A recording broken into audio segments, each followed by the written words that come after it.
money.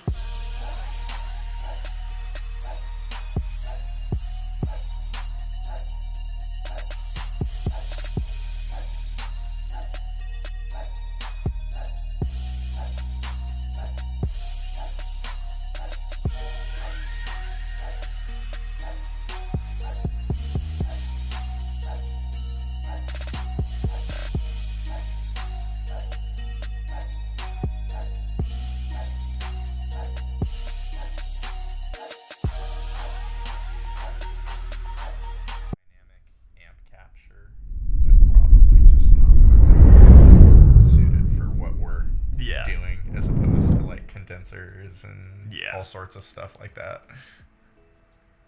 Boom. And there we are. Look at that.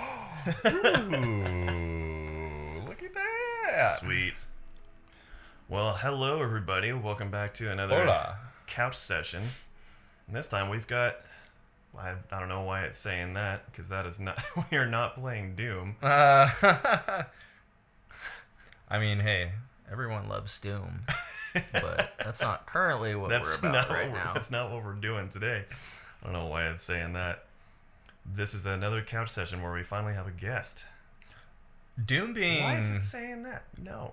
So, I guess, since we're bringing up Doom, I saw your message in Discord. Have you, or were you thinking about doing that soon? Streaming Doom? Oh, I finished it the other day. Oh, did you? Yeah. Nice. That's awesome.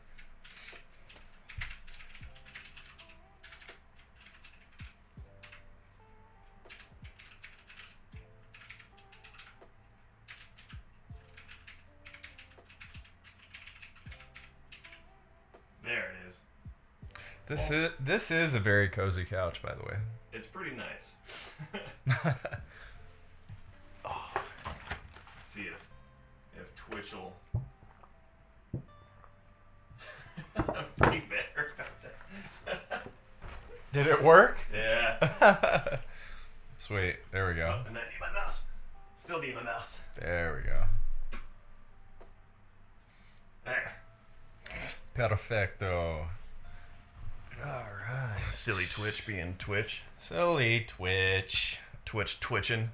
Oh, Twitch twitching out all over the place. All the time, man. But anyway, we have a guest. You can finally see Mr. Hello. Sam. So, some of you might know me as Slam-uel the guitarist, formerly. Or the one they call Slam-uel. That is my current username on Twitch and all my other socials. But I would be one of those that would pop in every now and then on Union of None streams. And here I am in the flesh, hanging out with y'all. Hell yeah. So, but yeah.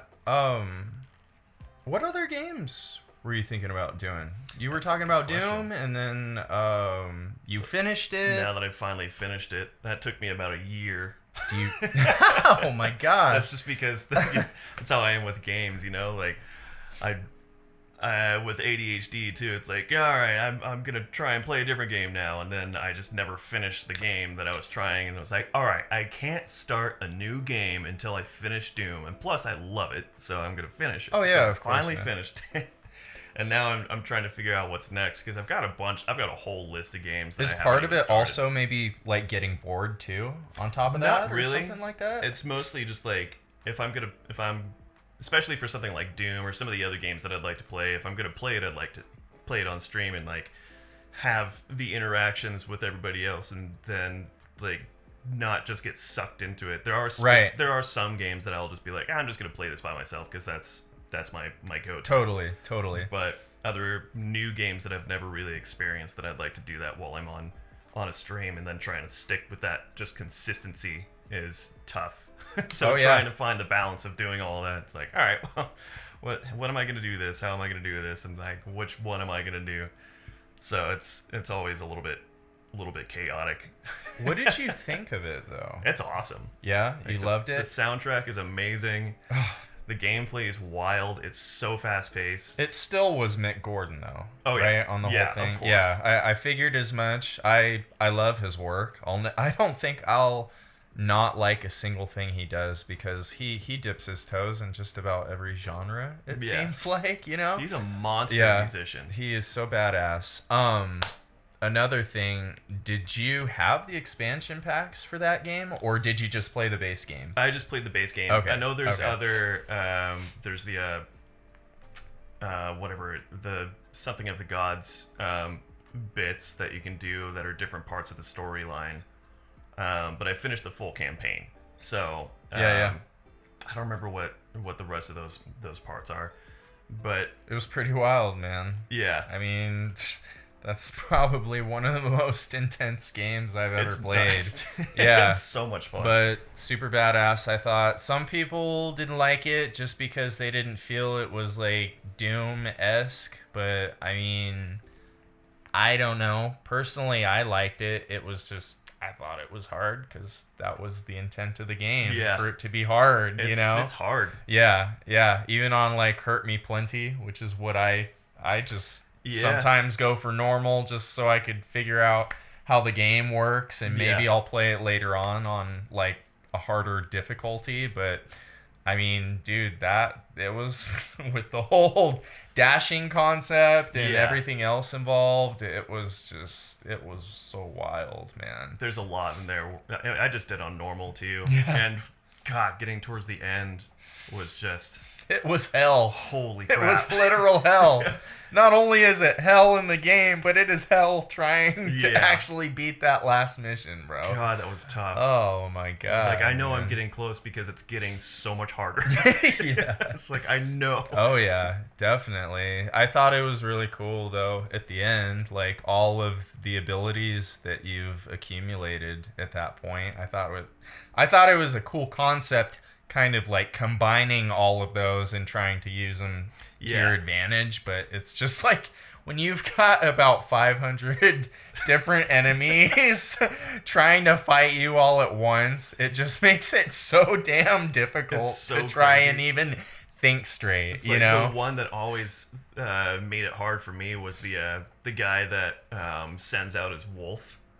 Oh my! Oh, the Marauder. Yeah. Oh, dude. Like anytime that you're trying to get something done, and then all of a sudden you hear that. That howl in the background. I know. Like, oh God, no. I hate the Marauder, man. Because you gotta time it so perfectly. Yeah, you're just gonna stand there and wait. With like the green shine on his chest, you know, like you time it with that, and it's like, dude, I have. And there were some cases where you'd have two of them chasing your ass at the same time, and I'm just like, one of them sends out a wolf, and then the other one's chasing you, and you're like, God, no. Yeah. It was terrible. I mean, I respect them for making it so hard, but I'm just like, damn, can you please not maybe send like 2 or 3 of them after me all at once? Like, holy hell, dude.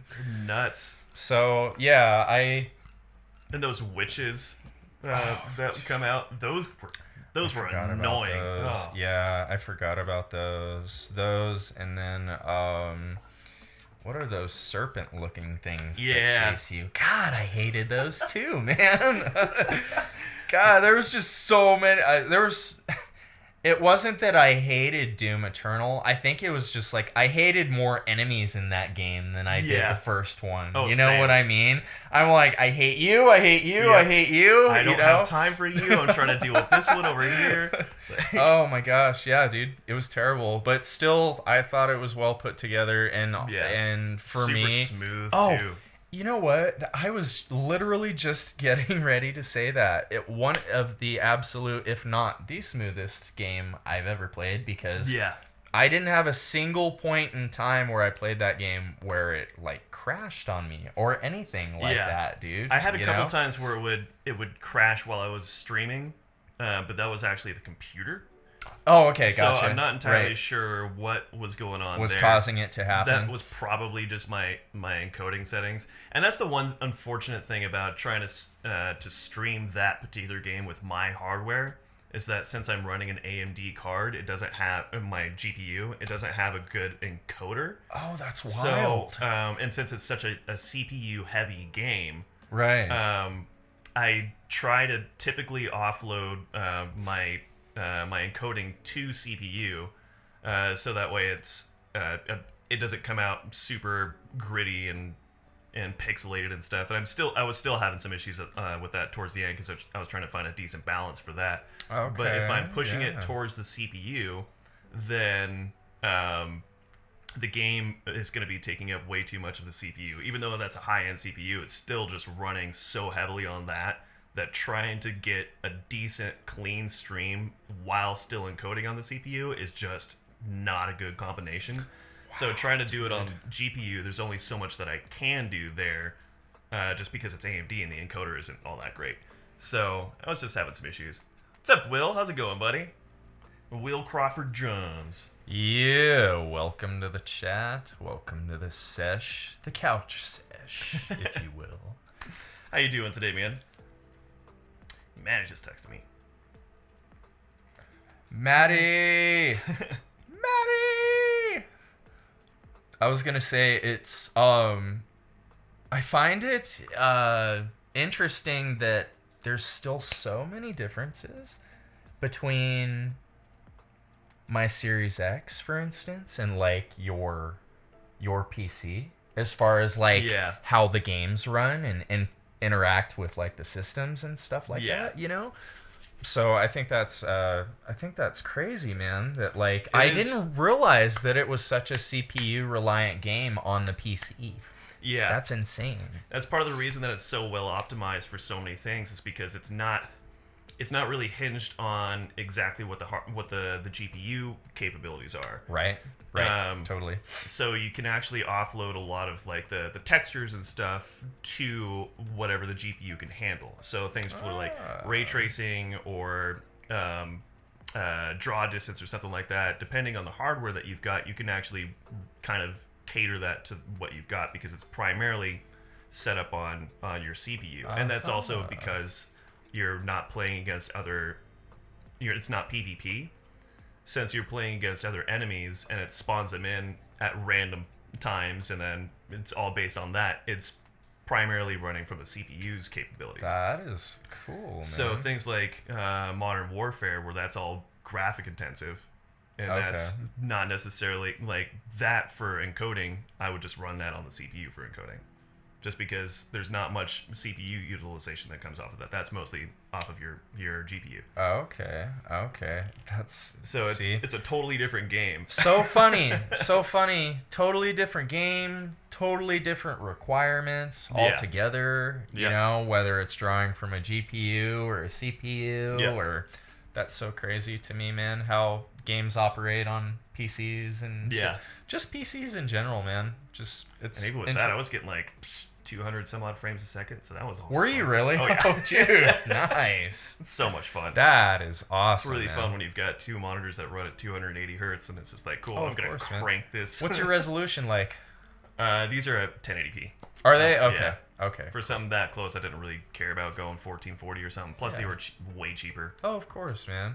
Well, and you've got them, and they work very well. And if you decide down the road that you want to up the resolution, I mean, it's really not... I don't think it's as expensive as it was, like... Definitely. A year or so ago when I was looking at stuff like that, too. Because I'm like, okay, do I want to maybe build a PC down the road or something? For components like that, it's gotten a lot cheaper. That's awesome, man. There's still always going to be that issue. Like, my GPU is still sitting at higher than it was for MSRP, which is kind of ridiculous.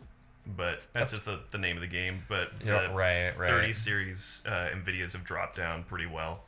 That's good, man. At least they're not being so heavily shilled for set amount of money like they were before, because they were of crypto. Oh, well, yeah, and that, and they were just being scalped like consoles were for quite some time, time. That was one of the chip shortage and everything else. Yeah. I felt like chips and consoles at the time were being scalped. The absolute most. It was insane. Yeah. Like, my GPU was going for like $1,800 at one time, and MSRP it's supposed to be like $900. Oh, jeez. Oh my god. Just got home from watching some comedy. Just what I needed after a shitty start to the week. Dude, I'm sorry that you had a bad start to the week. I'm glad you got some comedy though. Damn, dude. I know you said that the band isn't gonna be working out after all, and that's a bummer, man. I'm sorry to hear that. What? These all sound like terrible things. What are you going to be doing for the rest of the week, though? You got any fun plans coming up? I just wonder about. Yeah, I'm sorry to hear all that, too. That's a real bummer. I do like watching comedy myself when I need a pick-me-up, for sure, Like Matt Rife. Oh my god! I love him. Matt Rife. Thank you for bringing him up. I love him. He's so funny. God, he's so funny, man. He's got some of the best crowd work in the game. He really does, and it's all jokes. It's all fun. There isn't no intentional. It's just comedy. You know, great, like man. It really is, man. Now, when we were leaving Costa Rica the night before we left Monteverde, we pulled up his special on YouTube and we were watching that, and we were just like, "This is great." So great. It's so funny, man. Matt Rife is great, man. And plus, he involves everyone in the whole roasting set. Yeah. So I really enjoy that. Yeah, on Sunday already, dude. That sucks, man. I know you were looking forward to that. Oh no. It's all right. You'll find the group of people that you're supposed to be with eventually, man. You gotta find your tribe. Yeah. It can take a while, honestly. It definitely does. I mean, within the last couple of years, I finally have been finding the people that I need in my life. So, and it took maybe about 5 years, maybe, for that to happen for me. So, it takes a long time. It really does. When you're in music, man, you got to find the people that click with you and how you kind of have a shared vision, and it's never easy when you're starting off. It's just you got to find people that, and you're always gonna find that some situations don't work and the other parts of that do. So you can kind of take that and grow from that and find people that'll kind of fit that vibe. Sometimes there's a couple members of the same group that want to stick together and do something else because things didn't work out among the whole thing, and then they find a new project and then keep on working that element of it. So it's just, you gotta try, you gotta try it out and see who you enjoy being with. It's the same thing for any kind of relationship that you have in your life too. You'll never know until you get a chance to play with other musicians and really find what works and what doesn't. And I don't know why I said 5 years, because that's incorrect. It took way longer than that for me to find people that I wanted to either work with or just potentially work with or just be around in general. You know? Like it applies to everything, So you'll find your people, like your friends, your bandmates. You'll find everyone you need in your life if you just I don't know, just give it more time, because unfortunately, some of these things, you got to get to know these people before you can really trust them all the way. Yeah, it's true. It's very true. And a lot of that comes down to like comfort in your own self too. It's like sometimes like you go into a situation with the wrong intention or the wrong understanding of a situation, and then come out of it knowing it's like, oh, that wasn't really me. And then you find a little bit more about yourself. You're like, yeah, that's something I don't really like. Maybe I should avoid that. Right. Those are just different things that come up in life. Yeah, that's a really good point. Just keep focusing on covers and sound engineering. Hell yeah, dude. Yeah. The sound engineering, that's gonna take a lot of your focus too. So yeah. that'll get you into a lot of really cool opportunities. The better you get at it, for sure. And let's be honest, the more you focus on stuff like that and yourself really overall, the less reliant you'll need to really be on other people like that, if that makes sense. I mean, there comes a point where you're just overall more satisfied with what you do and your own thing and that type of stuff.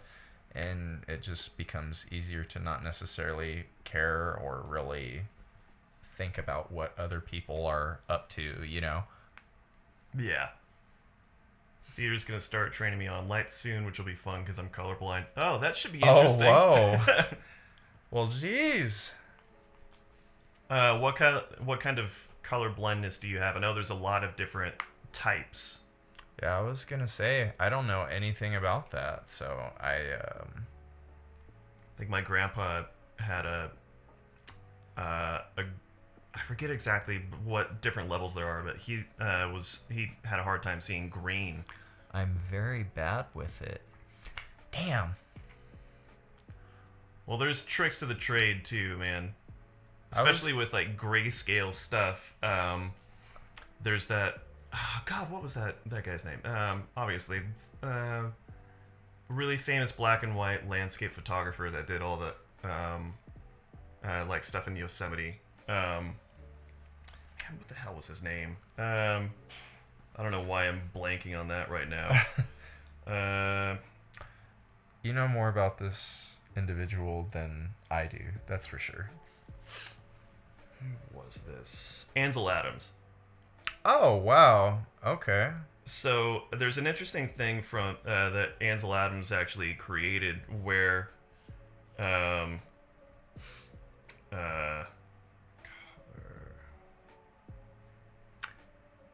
code something. It's all the different shaded. I struggle with green, yellow, orange, red, blue, and purple.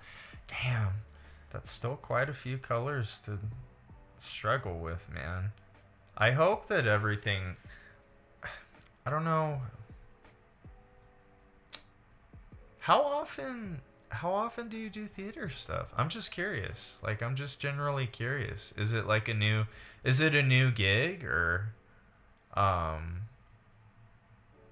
Yeah. I was going to say, like, you sound like you're the type of person that can navigate that type of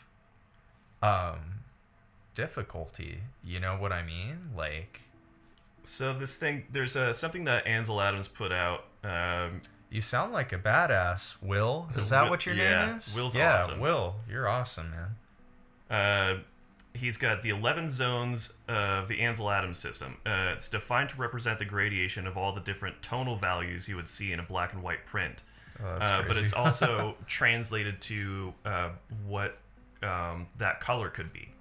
So you could see something in black and white. That's why you see like colorized film or like from World War II footage and stuff like that that's been colorized. They're using that same kind of technique because different levels of that gray represent a different color, and you can pretty closely represent exactly what that color was just based off of how gray or how black it was. Oh wow. So okay. Zone 5 being the middle gray, Zone 0 being pure black with no detail, and Zone 10 being pure white with no detail. And then everything in between there kind of gives you an idea of what those colors are supposed to be. So that's that's where a lot of that comes into play. But I just thought that was a fascinating little thing where that you actually see people is doing super colorizing fascinating. like that. We got faith in you, Will. Seriously. Yeah. Seriously. You've been doing it since February? That's awesome. You got 8 months. And then the sound engineering part, man, I know you'll be able to get that pretty quick. I was going to say, combine that with... It sounds like you're going to have a pretty well put together project for yourself, my friend. Oh, yeah. I got the gig through college. Hell yeah. Right? Nice. See, you're already ahead of most people. Like, or even maybe most people. I know, seriously. Yeah, that's the kind of stuff that takes a long time. I didn't even really get into doing internships or anything with the college when I was studying music because I hadn't gotten quite to that point in the music education part or the music business part. But it was mostly just like hands-on experience doing stuff at high school. Like I was doing stuff in theater at high school, running their old janky lighting setup where you actually had like floppy disks to run programmed lights and stuff, like old stuff. Right. An old stupid little soundboard that was just broken on like 3 channels. And then we finally had the budget to do new stuff in there. So then the next year came in and they completely revamped the whole theater, the whole auditorium. Oh, so wild. New sound system, new lighting controllers, new microphones, the whole gamut. And then after I graduated, I went back so I could actually continue to help train all the other kids that were new to this system, like how to use it, how to program files onto the soundboard, like everything on that end. And the biggest struggle for that for me was actually the fact that there were some plays and musicals that we had that required more speaking lines on stage than we had microphones. Oh. Because we had those wireless, the little hidden lav mic kind of style, the little cheek mics. Right. And we didn't have enough for all the speaking lines at any given point, so we would have to consider the blocking of the stage to where we had the choir mics hung up, because we had those hanging choir mics. I remember those when we used to sing in choir when we were young. Yes. And I would have to work with everybody on blocking so that way I could make sure that the person that didn't have the microphone at that time was close enough to one of those mics that I could boost it and pick them up. And then we had floor mics as well for different speaking lines, those little like kind of pyramid shaped floor mics that would pick up from anything up on stage. That's awesome. So it was all just trying to organize that. So I would read the script and I would figure out who was going to be on stage when, and then I would designate who was getting a microphone at any given point. So that way if they went off stage and somebody else was coming on, then that way they could trade mics, and I knew exactly who had a mic at every single point. And it was extremely laborious to go through all that stuff, but it helped out so much in the end, because that way it was a huge technical thing.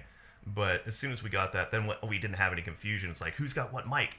It's like, no, I just already know. That way when this person goes off, I mute it, and then they can take it off and it does a rustle. Somebody else is doing a costume change, they put on their microphone, they come out, I unmute it, now we're back into doing the show. Right. But man, that was a pain in the neck. Starting from the bottom, man. Yeah. You can always... And that was with the new system. That was with the new system. Yeah. And I had to be really on top of everybody, making sure that they were taking care of those microphones, because those were all like, they were each probably about $2,000. And it was a mess, because sometimes you'd see people wrapping the cables around their fingers. I'm like, no, stop that, stop. These are really, really thin wires. If that happens, then we're out of microphone. We can't replace that. We don't have any replacements. Oh, yeah. That was a mess. It's cool that you started with just doing stuff like that. Yeah. You know? I love doing tech, man. Yeah. That was so much fun. Doing set building and lighting and sound and all that. I never really did anything on stage because I never really had the confidence. But just doing all the other stuff for tech was a blast. It was so much fun. Because then you could sit back and be like, look at that, I built that. You know? Dude, I gotta say, that's pretty awesome. I wish I would have done more hands-on stuff with like tech stuff like that when I mean I kind of did to an extent, but not like heavily. I mean, it was fun when I used to work at Radio Shack. I was constantly trying to solve people's problems and figure out what adapters they needed, or, you know, diodes, cathodes, all sorts of stuff, parts and pieces. It was dope working there, you know, starting out, because it was constantly like just I was Mr. Problem Solver, you know, for everyone, and troubleshooting that kind of stuff was fun. Yeah, it really was, man. And sometimes I would have to like MacGyver some shit, you know? Like, okay, I'm gonna use a flathead. It looks like the button that pushes against the circuit board is lodged underneath the frame of your speaker, so let me use a flathead to try and get that. Boom! We're good. We pop the button back out. It seems like it's pressing against the circuit board again, so you're good. Shit like that. It's just so funny, you know, because you would find simple stuff like that, and it's like, well, that's not really the best design, but we could probably at least fix it and get it back to normal, you know? It's like when I was building my my Stormtrooper suit, and I made a voice amp for it. I think I still have it somewhere. That is so cool, man. I think I do. I love those. Check. I think I got it in my closet. Yeah. That thing's fun. Yeah, man. Those are really, really cool.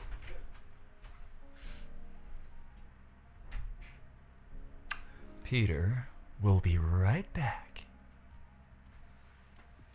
Until then, we're gonna vibe.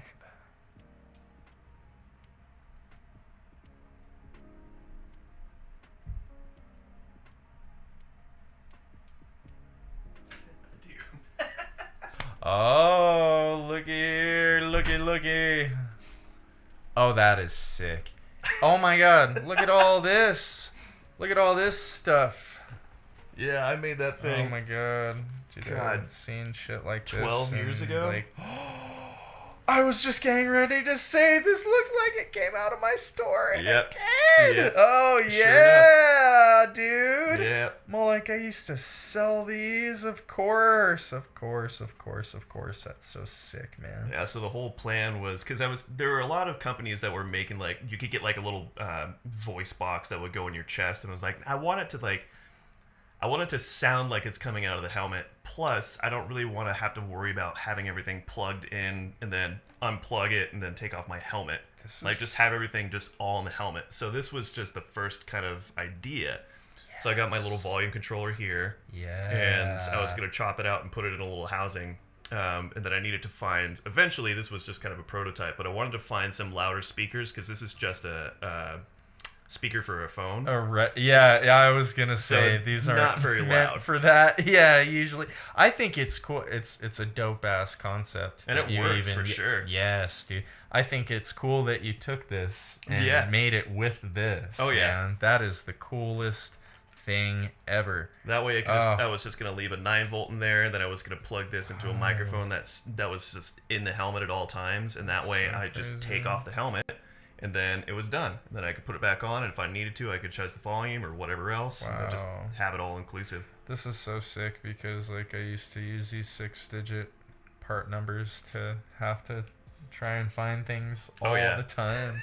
It's just wild talking about Radio Shack and literally seeing, like, one of these old... How old is it? When did you get this? That was back in 2011 when I was working on my suit. So. Oh, that was the year before I started working there.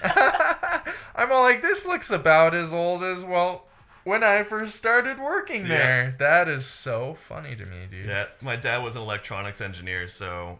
dude, you've got a lot... So you do genuinely know quite a bit about this stuff, right? For the not most as much part. as I used to, but I used to be able to really...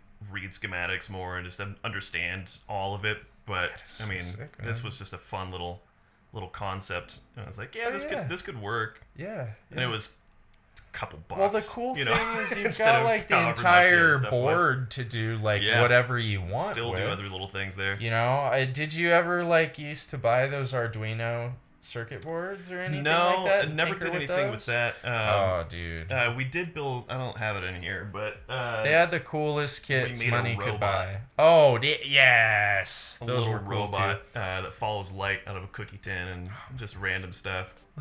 Dude, I'm telling you. Oh my gosh. That thing still works too, and I think we built that when I was like, God, I don't even know, probably like 15 or 16. You're bringing up so many Radio Shack memories. It still has the same 9-volt on it. God, you're bringing up so many Radio Shack memories, bro. Dude, we used to go down to like Fry's and stuff and just wander around because it was just this big warehouse of just stuff, like old used parts that were just where's that laying at? around out in California. Is that right? Yeah. That's crazy, man. They would have their main shop up front, and then they would have like this big old used section in the back, so you could go get like old cases or monitors or motherboards or whatever else you needed that were stripped down and still functional, and just kind of mess with them. So that was cool. I think I've heard of Fry's. My buddy Tony that lives out there now. Well, he lived out there formerly, and he moved back, but I think he's brought that place up a couple times, but it would make sense. Cool. Yeah, because he's a tinkerer, and if that's probably where he would go for all of his stuff too. I do miss Radio Shack for wanting to mess around with little and especially if it was just like, oh, hey, I can fix this. Yeah. And then just go down. It's like, I know I need this part. And then you just run down, pick it up, come back, and just put it together. It's like, that was the easiest thing. It was a place for both beginners and seasoned electronics individuals. And just people who needed it, like, just needed to buy something. Oh, yeah, of course. It's like, you could just buy a stereo. Or if you wanted the parts for it, you could do that, too. Well, and there was plenty of, like... it seemed like there were all sorts of gadgets and all sorts of things that they came out with that were actually substantially useful for the most part. They sold a shit ton of batteries. Oh, yeah. Like, oh my gosh. All the batteries that you never knew existed. It's like, oh, hey, I need this. And most of them were the ones that you could buy at Batteries Plus. Yeah. You know, besides like a couple specialty batteries that Batteries Plus most likely would carry. But other than that, it was like anything you could think of. Yeah. You know, like the CR2032s, those little dime-sized batteries that you put in the back of, well, like a car fob or something like that. Yeah, exactly. You know, so like there's all sorts of stuff there that you can't unfortunately get anymore. That's why it kind of sucks that they're not even here anymore, man. I wish we would get something like a Micro Center here.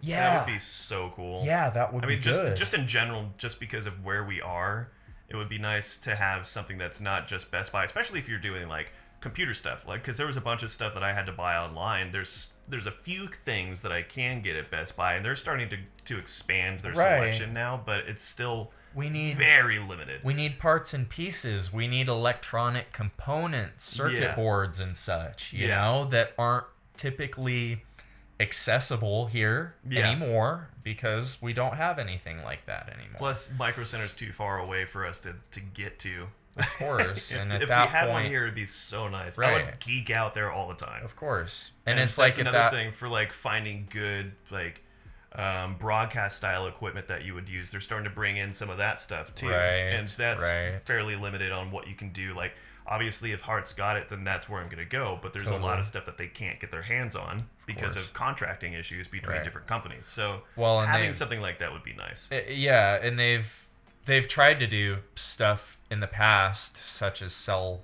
lighting and things. Yeah. They don't deal with that just because... That's not the market. And that's not... They don't need it. Yeah. For them, they just aren't interested in... And for most of that stuff, they'll send people, like, to Guitar Center for. Yeah. You know, but, like... And that makes sense, too. And I've only been in there that one time when we were... when I was looking for strings, I think. Oh, yeah, because I needed a new pair of bass strings and... like on the fly, and they were the only place that had that particular brand. So I went down there and snagged those, and it's a pretty cool place. Like it's a lot smaller than I was expecting. I honestly thought it was going to be like one of the bigger places, but it's really small. Definitely not like your you know, where is it? Colorado Boulevard, I'm pretty sure, is where that Guitar Center is. Yeah. Yeah, that place is huge. Yeah, it is. I love that place. Yeah, I mean, it's not like that place, obviously, but there is quite a few things that they do get. There was an Eddie Van Halen model, $4,500 in there one day. Yeah, it was nice. I didn't get a chance to play it just because I had other things I was trying to do, but they had that. They had a like a 60s Fender kind of reissue thing where it was like a Fiesta Red Strat. It was really sweet looking. If they've still got it, I'll have to go try it. But I mean, the thing is and I'm just being honest, you know, they just have a lot more. They've got more cheaper guitars there than they do like boutique or expensive guitars, you know, and that's where Hearts comes in. Yeah, they've got all of that type of stuff. Yeah, and plus they've got the support of the local community anyway. Of course.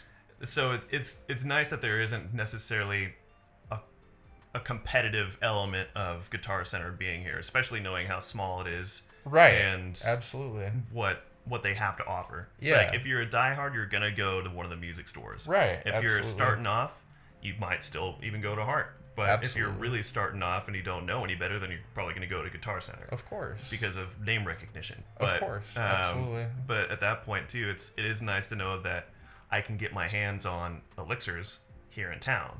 Yes. Because I can't get them at Heart. Yes. And that's very true. I can't get them half the time online in time. That's very true. So if that's what I needed, I was like, man, I gotta get some more elixirs, and they had a set of 5 strings down there. I was like, all right, cool, I'll be there in a half hour. There are certain things where you've just got to put out. You've got to acknowledge the benefit of certain things, such as new businesses moving in. They are a PRS dealer. Mm-hmm. They are a Gibson dealer. Yeah. Things. Both of which that we've never had here. We've never had the opportunity to actively engage in that market because they aren't accessible here in the Valley. You know, PRS lovers have to order it or wait for their beloved local music store to get one. Yeah. Which, hey, I'm very lucky. I am one of those people. I exactly. have a PRS that I got for a very, very reasonable price at Hearts. It is a lovely PRS. I love it with all my heart because it has custom specs on there. Yeah. And that's absolutely what I look for in any guitar that I buy nowadays, because I'm sorry, I can't play the cheap stuff anymore. Yeah.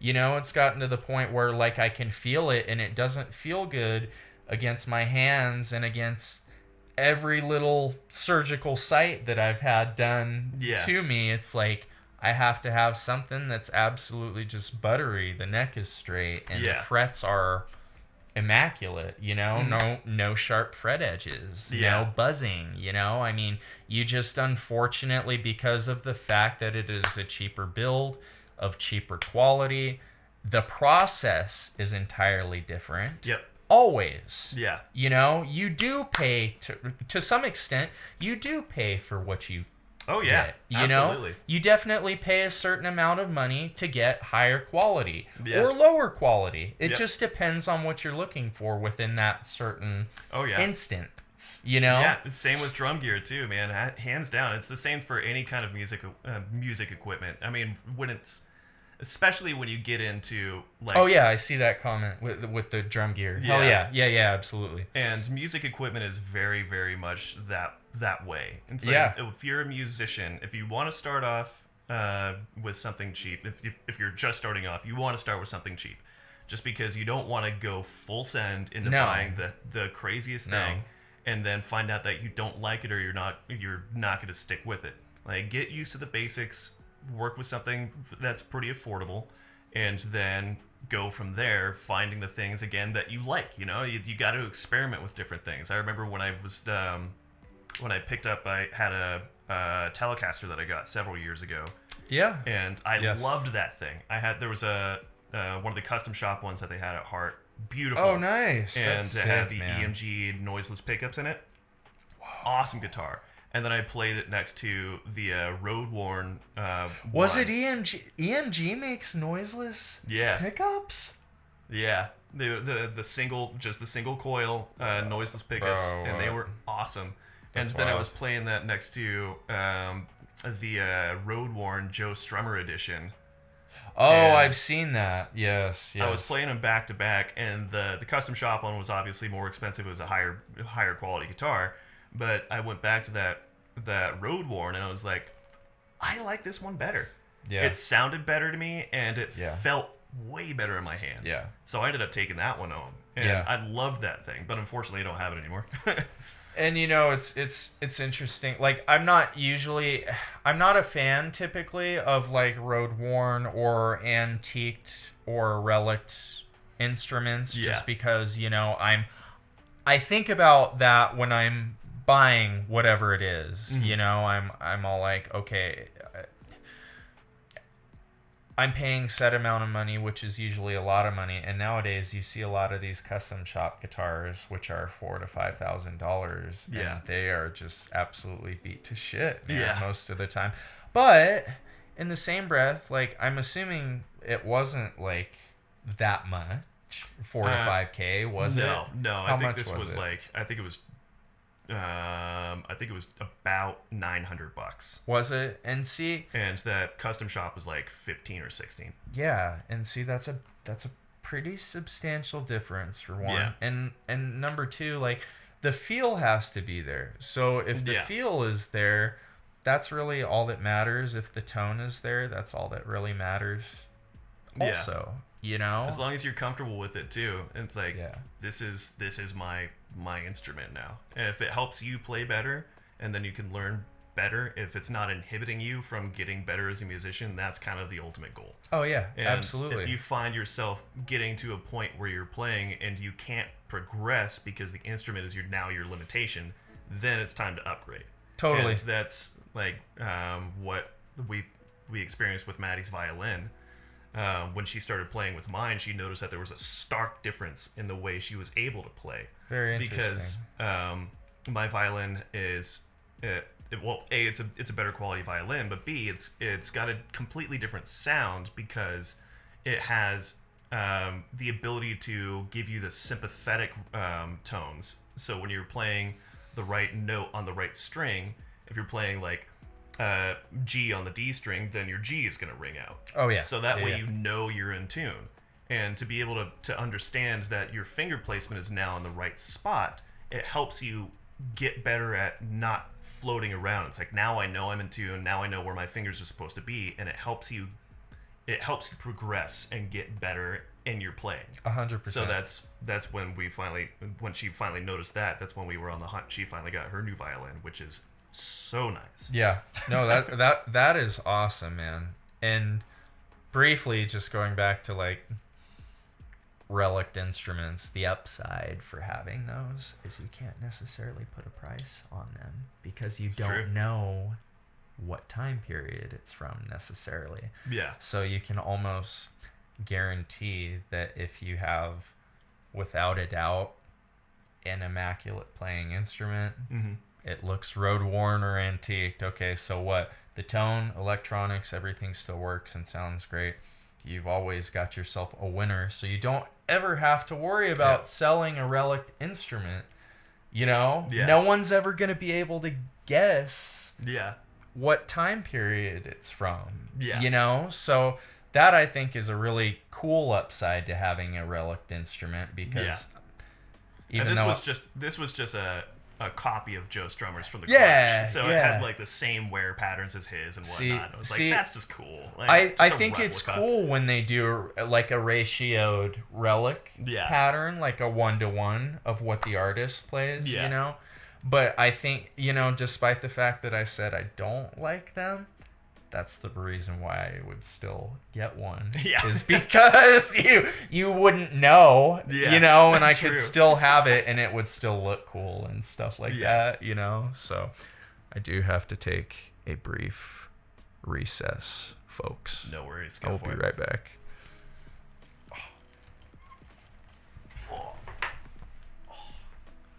First drum kit was a cheap 200-pound kit I got for Christmas in 2008. First next level kit I bought myself was a Mapex. Second door to the right. Oh, okay, thanks. Which is about 600 pounds. See, that's not bad either, man. I really like Mapex stuff. They always put out good quality instruments. I think the first one that I got was like $200 too. It was a PDP Z5.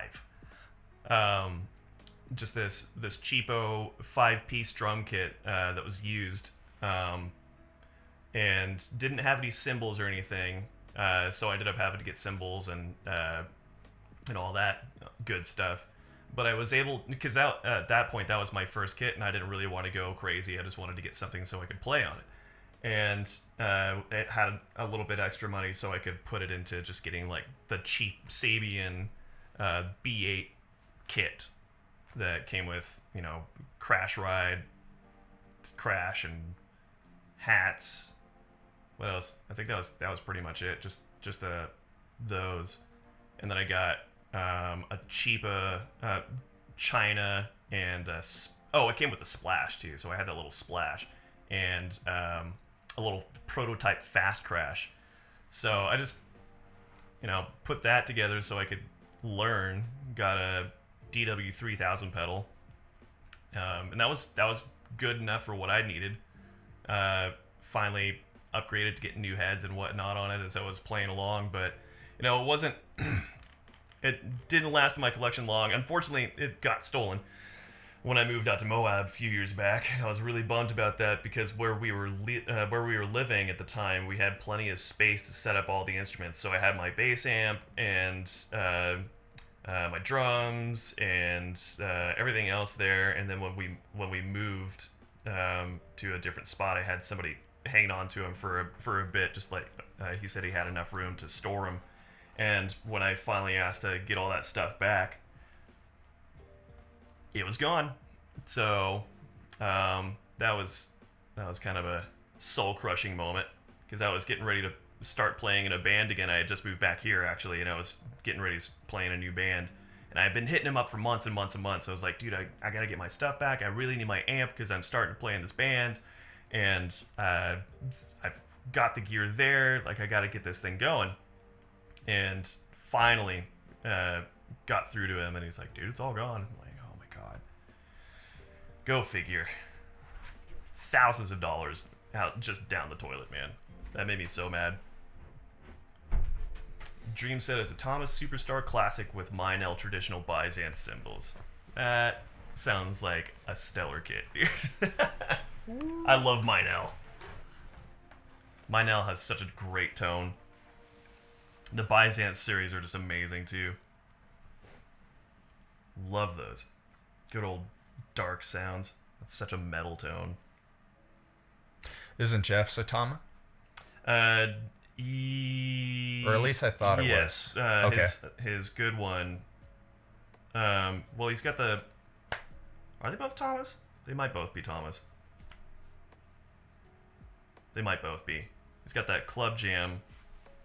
And then I forget what the other one is that he's got. I thought he had a DM at some point. Didn't he have a DM kit? DW? What am I doing with these acronyms? DW? I don't think he's ever had DW. Okay. Aside from the pedals. Oh, okay. Maybe that's what he was telling me they were Yeah, DW he's got pedals. those 3000s, and then he had the 5000s or did he get for the 9000s? I don't remember which one. He's got those longboard pedals that he was trying out, and he wasn't really a big fan of them. What's he got now? He was complaining. Wasn't he complaining about his crash cymbals at one point? He wasn't happy with the tone of the one that he was using because he had another one at home. Didn't he get it from you know where? I don't remember. He's always got so many random things. I mean, I wasn't gonna say who it was, but I just figured. Yeah, I don't know. Huh. He's always got something new that he's testing out. Well, yeah. Well, I just know that he was a little unhappy because he had only used it for like a couple shows and it was already bad or something. I can't remember what it was. I know it was one of his cymbals. I know he had that issue with one of his drum heads too. Did he? Yeah. It was the head. Yeah. Perhaps. Yes. There was, I forget which head it was that he got, but he had tried it out and it was supposed to last for a long time, and after just a few shows, it was just decimated. So he ended up getting it replaced. But yeah, for whatever reason, it was just a bad head. Well, I think he was telling me that he got it by where, or from where. Yeah, I think so. So yeah, I think that's when he quit getting them from there. Yeah. Obviously. Yeah. But I mean, I'm sure he since then has obviously fixed that issue. It's just unfortunate that they were selling that type of stuff. Yeah. So, I mean, but he didn't getting that fixed. And it's always, with how often we play too, it's like it's a necessity. No wonder that sometimes those are going to get messed up. But when you're promised that it's going to last for however many shows, and just after a few, it's like, wow. It's like, no, they shouldn't. That's no good, man. They shouldn't be decked out like that. That's for sure. That thing was thrashed. How many shows you think he usually goes through before he's got to replace his drum heads? A lot. Really? Yeah. Surprisingly. Like 57 shows or some shit like that, maybe even? We do. I think he does it like every couple months or so. He replaces it. That's kind of what I was thinking, honestly. And that's when you're thinking that's probably about 57's a high number. Well, I was gonna say it's probably close to like 30 to 50 shows. Somewhere in there. That's what I was thinking. So yeah, it's kind of surprising, especially when you consider it's also 3-hour shows. True. It's a lot. And like, it's not like you guys are having to practice. You guys really only focus on if you're implementing new songs. Yeah. And with that, then those are all on his other kit, because he's got his full-size kit up in the practice space. That's always right. So, dude, I'd love to see him whip that out one of these days, just for the hell of it. That would be nice. Your sound would be even like, you guys sound good live, obviously already, because it's all tuned to that little kit. Yeah, but imagine with that big one, because it's just that it's so much bigger that it's just like, where are we gonna put it? When we're setting up. How many pieces is it? 6? It's 5. It's the same as what he's got now. So he's got a rack tom floor-tom snare, and then he's got the same number of cymbals. So same kind of thing.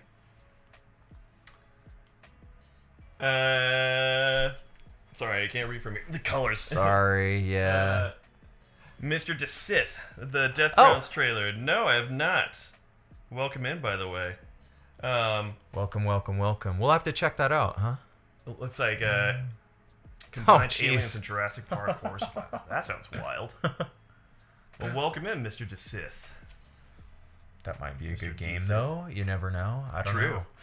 Welcome to the Couch Sessions, kind of maybe episode 2 of what we're doing. My name is Peter. This is Sam. He's our guest today. Hello. You know what's funny? I was actually playing Resident Evil.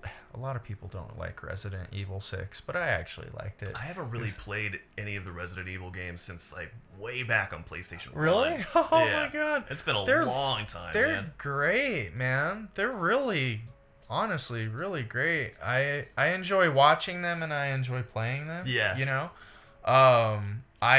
They scared the hell out of me when I was younger, but it's like, nowadays it's like, because like I'm a huge fan of Dead Space. I love Dead Space. I just downloaded the original Dead Space again. Oh, sweet. Are you going to run that? At some point. That's one of Maddie's favorite games. She wants to play the originals again. And it's all on Games Pass, so I was like, oh, cool. I'll just go ahead and download at least the first one.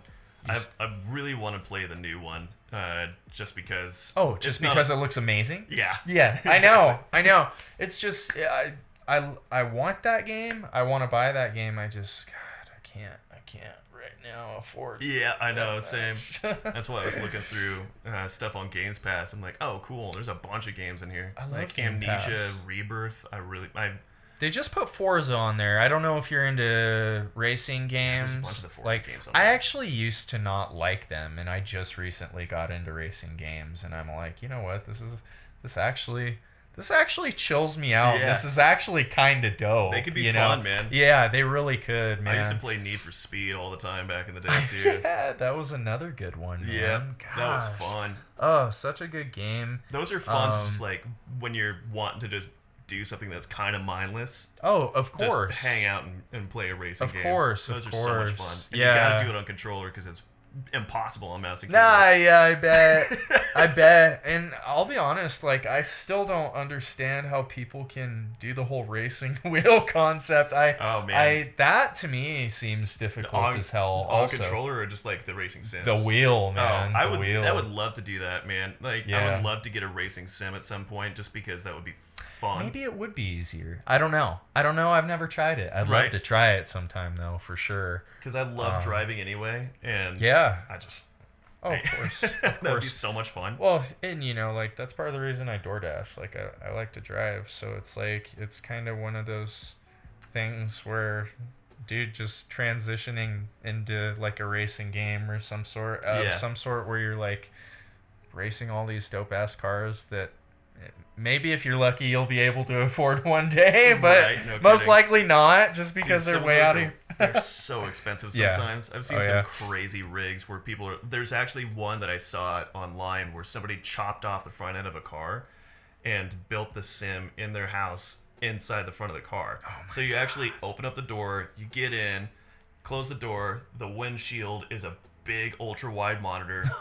The side windows are different monitors.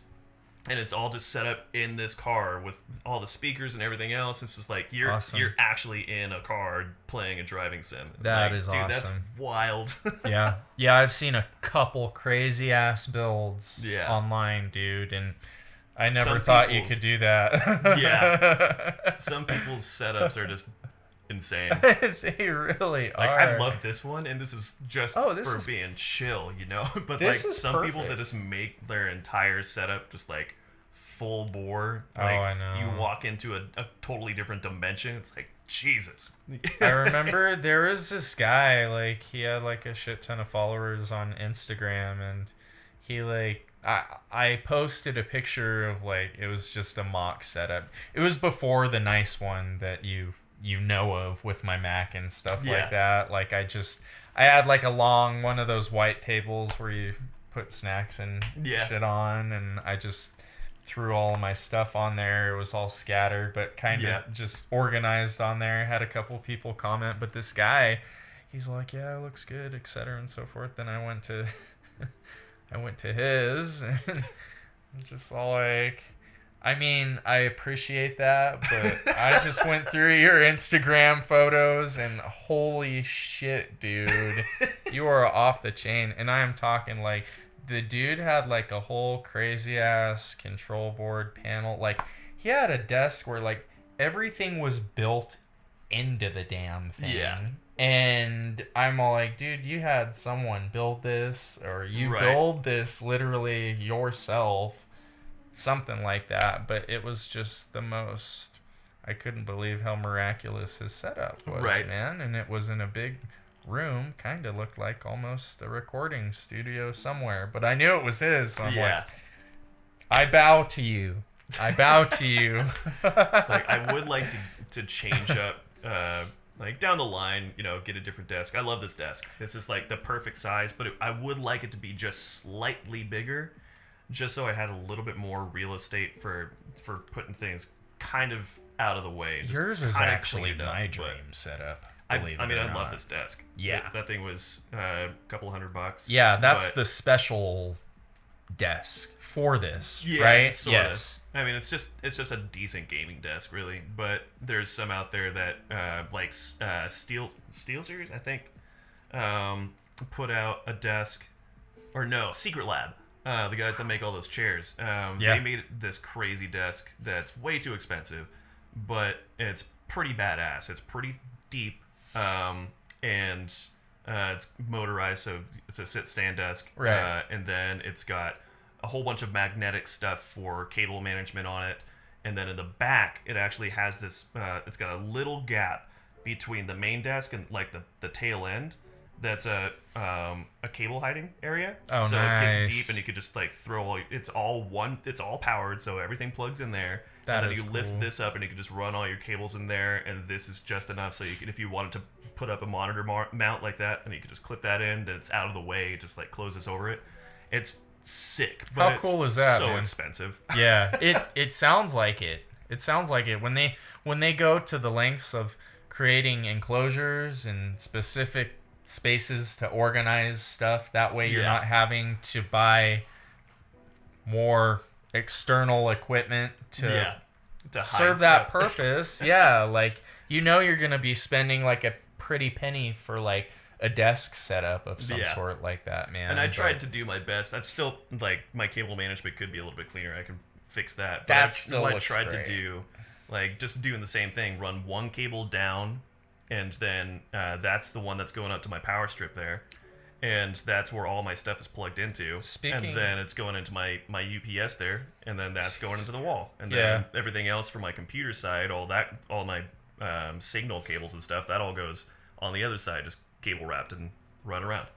So I tried to clean it up as much as possible, so I wasn't kicking cables. I think personally, just because I had to do a lot of cable management here and there at Radio Shack with some of the projects, some of that shit. Like, bro, I remember, can't even believe I was doing some of the shit. I was like 19, the assistant manager, doing all sorts of crazy, weird shit around Radio Shack all the time. But I remember, one of the things I had to do was I had to reroute everything in like that.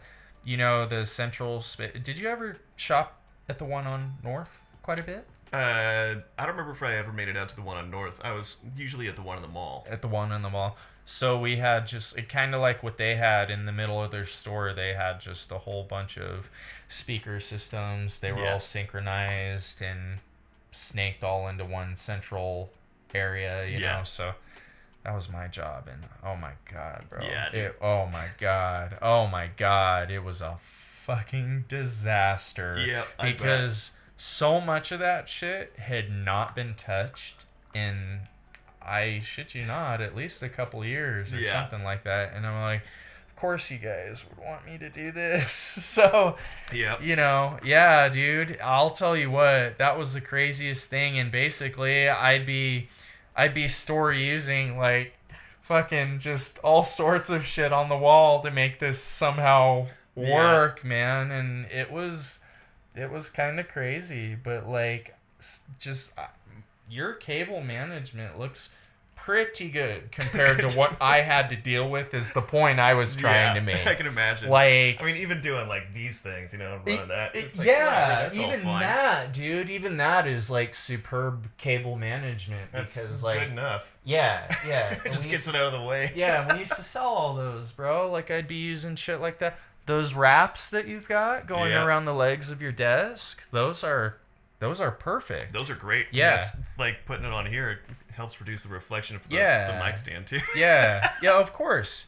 And I mean, I guess like the only thing, if you wanted to, would be I don't know, just get one of those little cable nets, Yeah, you could do that, or shorter cables if you can find shorter cables. Unfortunately, a lot of these are all just pretty much the length that they are. Yeah. Because most of those are running power to like the lights and cameras. And you can't change anything like that, unfortunately. I mean, I guess, I don't know, if you wanted to, you could do more of those little wraps around the leg, like bring them in. Oh, you're good. At some point I will. It's not all that bad. Because everything else is fairly well hidden. I think that's kind of the one bit of jank that I do have going on right now. Is running this Ethernet cable. I was actually going to ask you about that. What's going on there? It's running out and then into the window downstairs into the modem. Is it really? Yeah. What? Yeah, because I was having some connection issues since I was running Wi-Fi up here. And I didn't want to deal with it, so I was just like, all right, cool, let's go ahead and hardline. But my next step is I want to get a Mocha system, just to run from here. Mocha system? Mocha, yeah, it's a multimedia over coax. So you basically take it's a pair of units, and you take one, since the cable's coming in from a coax anyway. Coax is rated to go ahead and take the same signal no matter where, as long as there's a coax outlet somewhere. Yeah. And you just take it from where your main line is coming in from your internet, and then basically plug from your modem back into you kind of loop it around into this, and then it'll send the signal back through the coax. So that way you can take from what other end, you take that other unit, plug it into the coax, plug an Ethernet, and then you're basically just getting the same signal as if you were hardlined into the modem. Interesting. So taking the coax from the source of your internet into the modem, back out from the modem, back into the coax, essentially. That's a very interesting concept. Yeah, because they've got that, like the power line stuff, where you can take just a plug. And plug it in somewhere in the house, and then run an Ethernet to that, and then that'll do it. But there's a lot of signal loss because you're running over power. Which isn't rated to take information. So coax is. Of course. So it's basically just using the same wiring that's in the house, and there's basically no difference. That's the funny thing, is we've been using coax for so long to transfer data. It's actually kind of ridiculous, and people don't actually ever think about that. Yeah. It's kind of wild. It's been a standard for way too long. Yeah. I mean, not that it's bad. It's proven that we can transfer fast data signals over coax, so no point in changing it unless we can prove that it can't do that anymore. The one thing that I'm really hoping that we get, well, there's a couple things. There's a possibility that we might be reintroducing net neutrality. They're pushing for that, so ISPs won't be throttling service anymore, so you don't have to worry about getting all that, which is great. And then the second thing is, hopefully we will be getting fiber here in Junction. I've heard about that. Yeah, that would be incredible, because they're already working on the Palisade and Fruta areas. Nice. They're going to be, or at least I know they're at least approved for Fruta, and that they're supposed to be working on getting stuff going in Junction here pretty soon. I forget what the company's called, but that would be awesome, because like this whole 10 megabyte up thing that I've got is so irritating. Oh, it sucks, man. It's like I've only got 10 up. Come on, dude. They told me, Charter told me last year that they would upgrade me from 100 to 400, which they did. Yeah, but it doesn't change your upload speed, right? Oh, dude. My upload speed isn't changed, and not only that, my download speed is shit. I'm only, as of right now, I only am up about 50 to 100 megabits from my original spot from last year. Now, they originally did do me for 400. Right. But it's not that anymore. I wonder if it's a modem issue. I've replaced everything. I replaced all my... In fact, I went with my cables. I went with new coaxial cables. Mm-hmm. I swapped a modem out. Did you get one from... Is it one of theirs? That could be part of it, too. I ended up having to do that with Spectrum, because that was the same thing. So what did you do? Yeah. So they upgraded it to the 300 plan, because I think that was supposed to be moving... There was something that was going on where I think they had to upgrade people to a different plan at a time. Okay. Yeah. So they upgraded everybody that was on the 100 plan up to 300, which was awesome. Yeah. And then turns out that the modem that we had wasn't rated for those speeds. So I took it in, got a new one. It was crapping out, and it was a fairly new manufactured one. So I went in and got that replaced. It still wasn't doing it. So I found out that it was one of their base model ones, and this had been just manufactured somewhat recently, within the past like 5 or 6 months or something. Jeez. So it's a relatively new modem, So I said, screw it. Because it was still $5 a month for the rental fee for their equipment anyway. Right. It's kind of in that package deal. Right, totally. So I just went and bought a new modem that was rated for like 400 plus, or 300 1,000 or something, or 1,000. Yeah. I think I went with the gigabit, and then bought that other router. I had already got the router, but the modem was the problem. So I took that back and I got this one, and that fixed it. So perhaps and I always wondered about that too. I'm like, did they just not give me a modem that was rated high enough for my current internet speeds I'm being allotted? Like, and that which is very possible. Very well be the problem. I'm all like, dude, I've changed everything, and I know my router is overkill right now. There's no reason why I should need a new router, you know? So that's why I was like, there's no fucking way that it is my cables, my router, anything else, any other variable I have already eliminated, you know? So that would make more sense than anything. Them just swapping me out for, a common day modem, but it's not rated high enough. You know? So that sounds like a problem. Just look into that, and then all I had to do was call customer service and have them send over a code just over the internet, so it would actually be read, because obviously they're rated. It's like some Charter and Spectrum don't necessarily like it if you don't use their equipment, but if you call and you're like, hey, I'm using this particular modem, then they'll send over an activation thing across the signal, and it'll reset so that it can configure the modem to use the internet, the ISP, basically. I gotcha. So that's all I need to really do when it comes down to that whole situation. Nice. That was a headache and a half, though, for a few days. I was like, dude, what is going on? Jeez. And it's not that I don't have internet, because that's not the problem. It's just that it's not working the way it's supposed to. I wish it was just a little bit better. The cool thing is I can still play online. Everything still is fairly streamlined, but it's like, come on. I was sitting at 400. Now I'm at 200. Yeah. Now I'm sometimes at 150. Like, come on.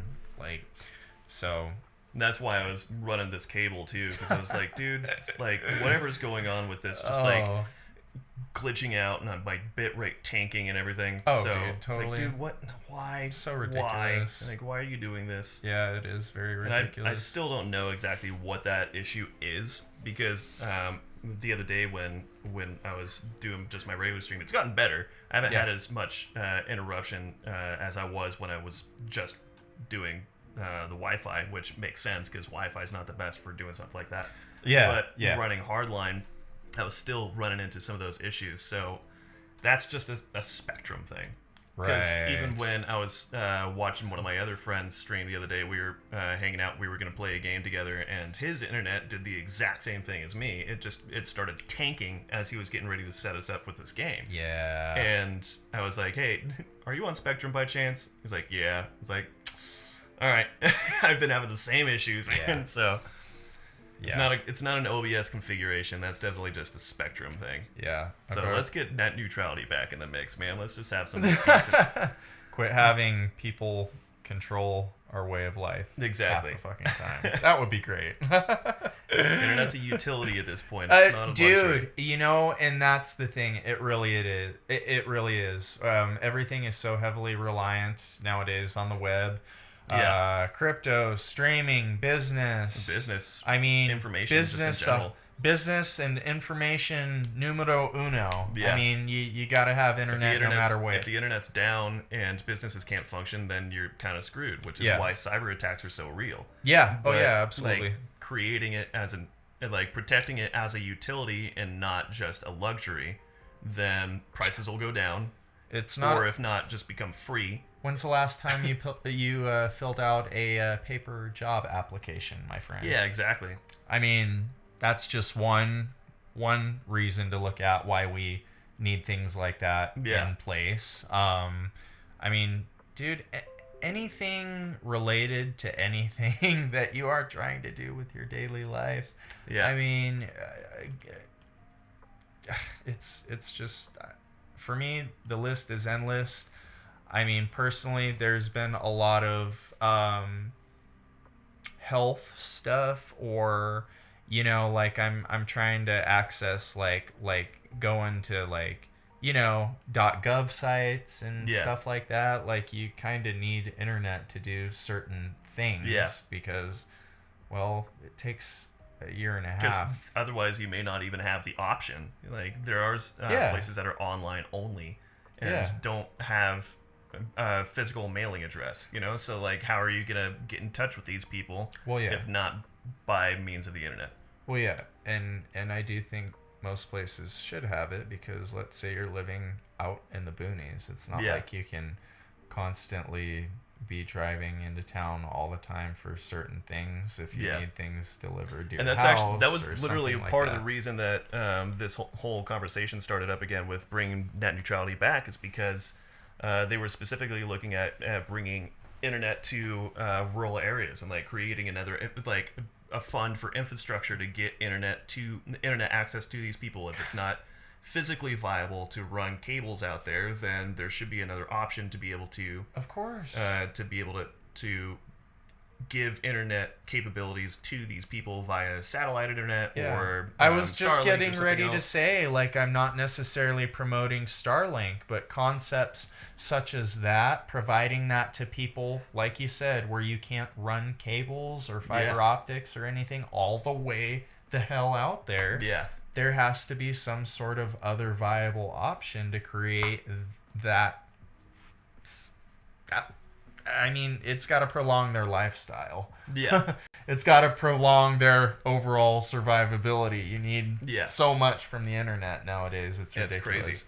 I mean, there's always going to be good and bad when it comes to the web. But, like, is there not good and bad with pretty much anything nowadays? Yeah. Like, fuck. Yeah. It's just a matter of us, mitigating those bad things. Yeah. Because that's our only option, you know?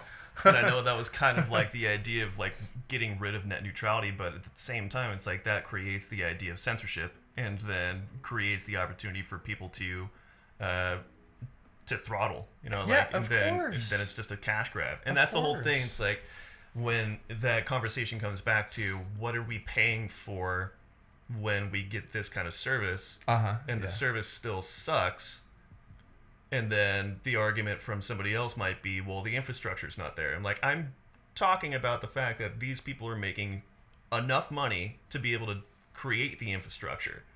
Yeah. Like, the funding is there within the business right now, right? Yeah. They just refuse to do it because they know that we are so reliant on it that we're willing to pay pretty much anything just to be able to have. It's a monopoly. Yeah. It's a monopoly. So Charter has just reduce that, and then absolutely. I couldn't agree more with you, man. You have to reduce that, and Spectrum has an absolute foothold on this entire area, and it's annoying. Oh yeah, it's terrible. Like you said, I think as far as infrastructure goes, it's not a matter of them not having the infrastructure or the money to create these situations. It's all functional as it stands. Yeah. I mean, how are we talking about infrastructure when the only issue here is our internet being slowed down half the time? We know it has nothing to do with the functionality of the ISP we provide. Exactly. It's literally you folks choosing to do this. Yep. So, yeah, it's unfortunate. And I could say the same thing about conglomerates such as Kroger, for instance. Yeah. They now own every grocery chain.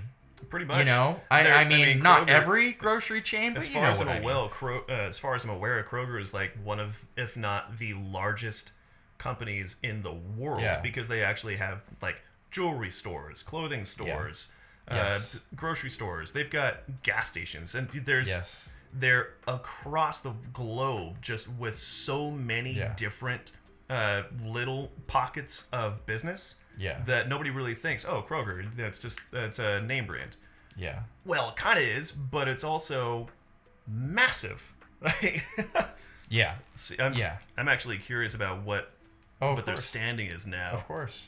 Oh, come on. And like, for me, it's just some people might like City Market. I can't say that I'm necessarily one of those people, despite the fact that I live right next to one and shop there all the time. Yeah. I kind of have to, for one. And number two, it sucks because when I walk into a Safeway, like every time I cringe knowing that I'm walking into a City Market, essentially, Yeah. And it's like, that sucks, I mean, so it's not all bad, but...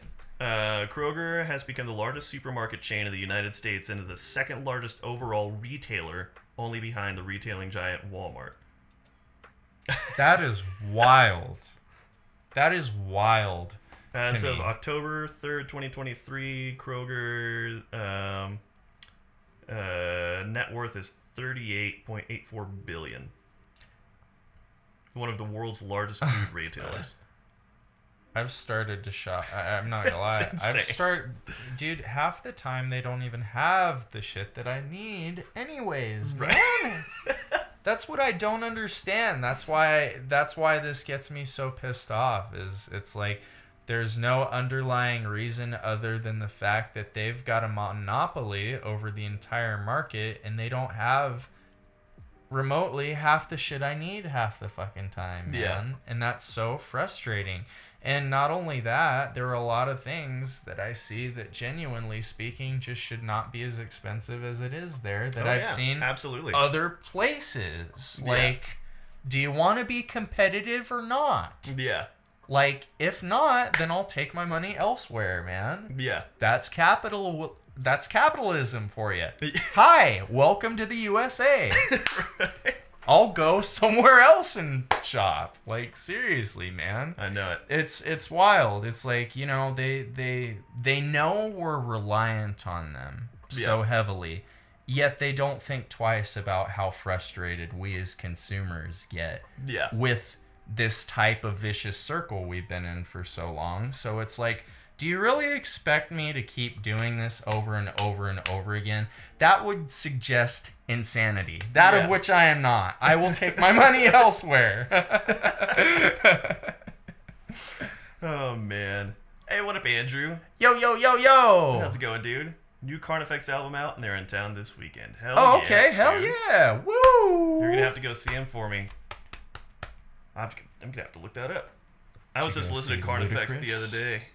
Oh, Ludacris. I don't know much about Ludacris, dude, so he's actually pretty badass. I like him, man. I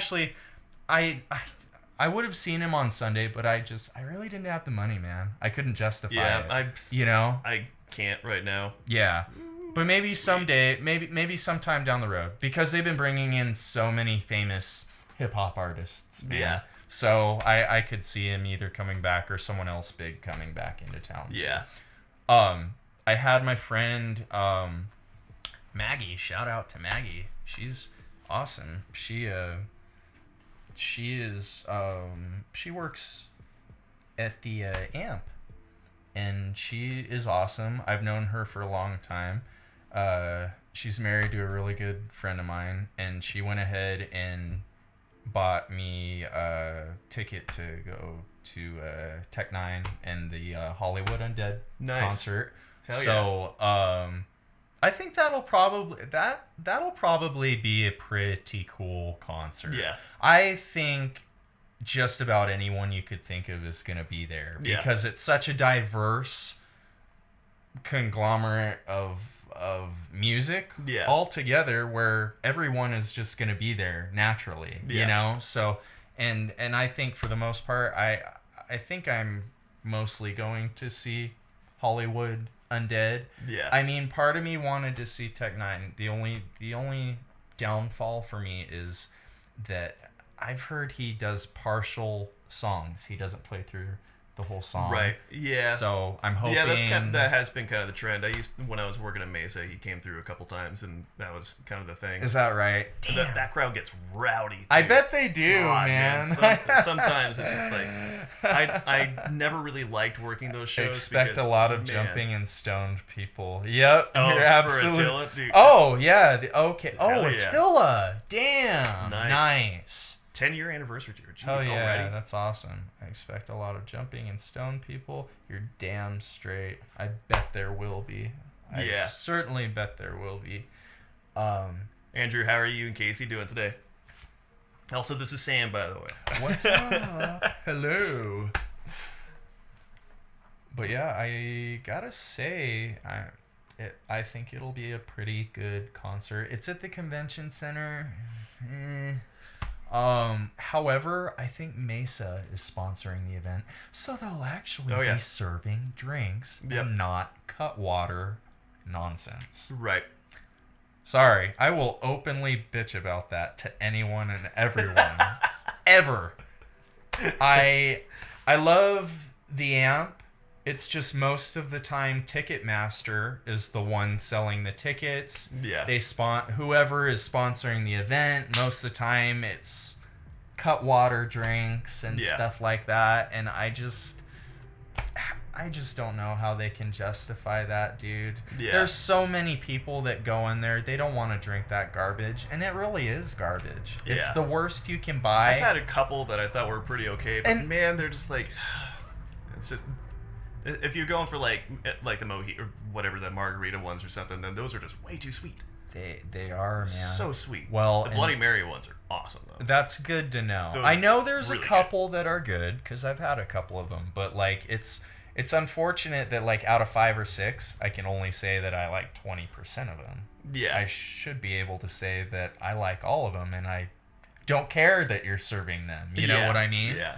So that's my only spiel with that is I wish Ticketmaster is like the skeezy 1980s Coke dealer that wants to touch your girlfriend. You're absolutely right. Yeah. I don't want them to touch my girlfriend. She's my girlfriend. Dude, Ticketmaster is gnarly. Oh, God, I hate them, man, with an absolute passion. Like, I'll say that for however long they decide to be the way they have been. Yeah. You know what I mean? Like, it's, oh my gosh. I think the only, what is it, Access? Those guys are pretty decent. AXS. Oh, yeah, they're good. And obviously Eventbrite, I've never had a problem buying tickets through Eventbrite because it's all awesome. Yeah. You know, and that's why I will always go to Mesa Theater. I will always support Mesa Theater. Yeah. They're good to me. Ever since the new owner came in, ever since they got new people, they got news. They have the people that they have, and they should stick with that, and I really hope they stick with that forever because I love them. With how long Sarah and Ben have been there. I love you, Sarah. Yeah. You're amazing. Sarah's awesome. Gosh, you're amazing. Like, she's the best damn bartender. She's such a sweetheart, man. God, she's amazing. Like, just with her and Ben behind the bar, it's always just a... Yep, Ben, you're awesome as well. Oh, and Seth. Yeah, when he's doing stuff, yeah. When he's there, he's awesome too. Oh, yeah. I love Seth. There are times that I really do miss working at Mesa, and there's a lot of times where I'm like, I'm good. No, I know. It's a love-hate. It's a give and take, that type of thing. I can see why there are certain situations where you just don't want to deal with some of the types of people that waltz in there and cause problems. It can be stressful, man. Yeah, it's not healthy for anyone, man. Yeah. You can get burned out there real fast. Yeah, absolutely. So I would love for them to stay around longer. I don't know. This is more of a personal take. I don't really care, but I think it would be cool if at some point they just changed the way it looked at some point. Maybe. Yeah. You know, like a more modern take. Because I like a classic club look. Yeah. I don't not like what they've got going on but at maybe all. A refresh. Maybe. One of the things that I do like about that is that it is kind of the only place that has that style of vibe in town. Old club type thing. Yeah. Yeah. Like it's a music venue. And you can fit a shit ton of people in there too. You know? It's an old music venue. Yeah. It's like metal, punk rock, and rap. And I guess if you're going to keep that type of vibe, you almost have to keep it looking the way it is right now, huh? Yeah. Yeah. No, I totally get that. And it's just so old that anything that you'd want to do in there would just cost so much money. No, I bet. Yeah, it's hard to refurbish, refinish, and remodel older building that place has some issues. Yes. No, for damn sure. The place has seen a lot of traffic over the years. Yeah. That's for damn sure. I can't drink. Experimental medication. Shit, man. What are you on now? Yeah, I am very curious. I mean, if you don't want to say, you don't have to, but I am just very curious because you brought it up, you know? This all related to your diabetes stuff? Oh, no. Are you... My brother, my boy, my best friend, he's a type 1. Retinopathy. Retinopathy? Is that what it's called? Retinopathy? I'm not sure what that is. It sounds like eye related. Yeah, that's what I would assume. Are you good? Is it for your eyes?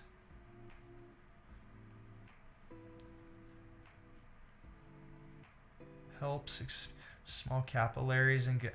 Oh, wow. Interesting. Okay. Wow. Okay.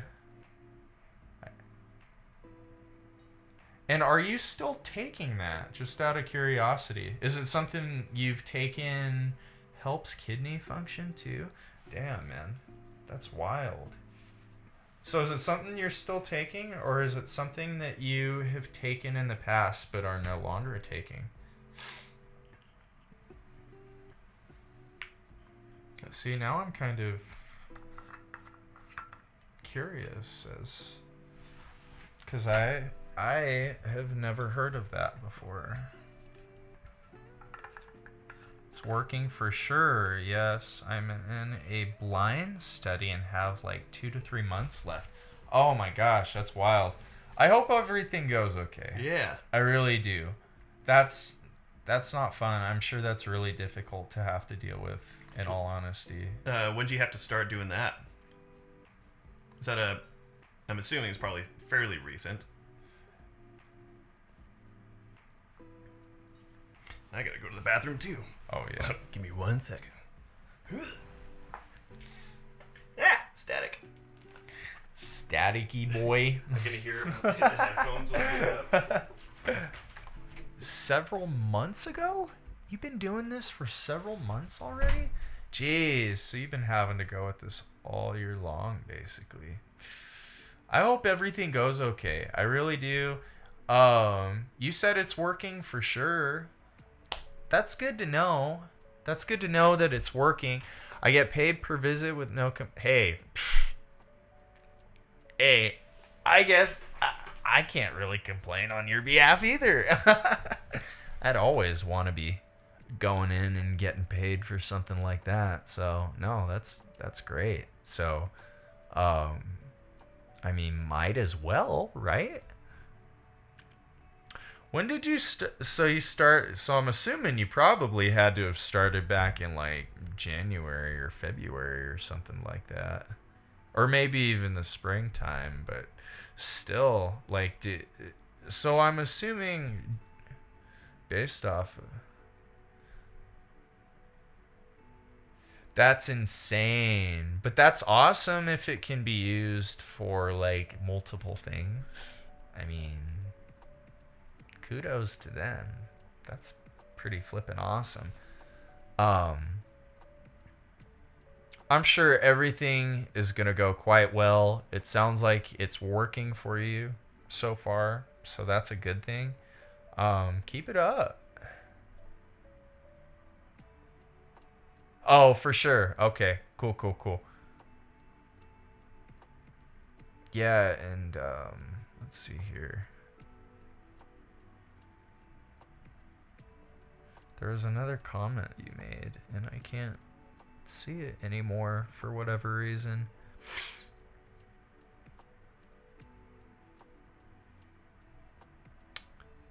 Dang it.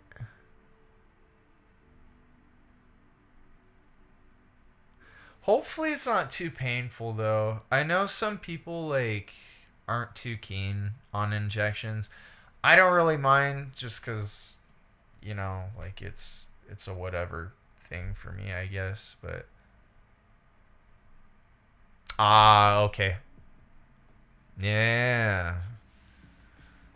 The circus peanuts. They'll get ya. Well, I hope you're able to work through all of it. I really do. Because it sucks. It really does. I think you made a comment a little while ago. Now I can't see it. The injections were for the kidney only version. Oh, I see.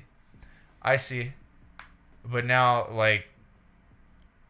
this one is different, obviously. So you're not doing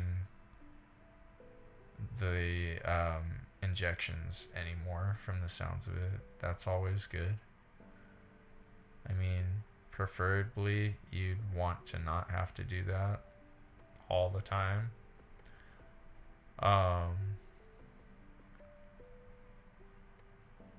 Yeah. Hell yeah. Getting paid per visit. Oh, okay, yeah, I remember what I was going to ask you. I was going to ask, how often do you have to go? Because, if you're doing it each month, do you have to go once a week? Or, do you go twice a week? Or how often do you have to go do all that? That's what I was really actually curious about. Sorry, I had to fish for that. I don't know why I couldn't figure out what I was trying to ask you. But, yeah, I just was curious how often you have to go each month. Or per week, I guess,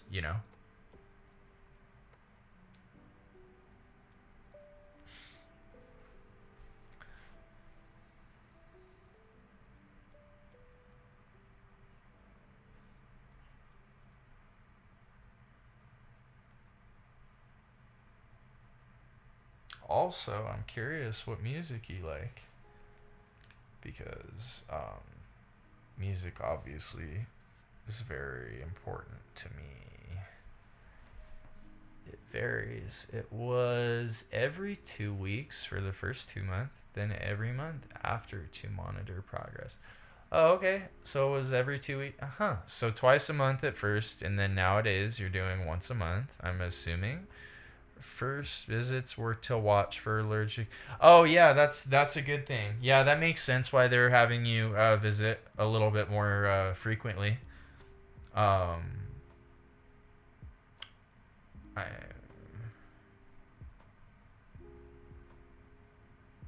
Noise. Oh, what's your favorite bands? Oh yeah, classical. Hell yeah. It's funny.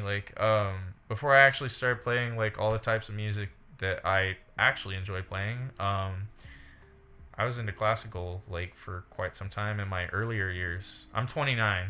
I turned 30 this Friday, but back in the day when I was playing clarinet in middle school, I was 11, 12, and I'd be really into classical music, Beethoven, Mozart, that type of stuff.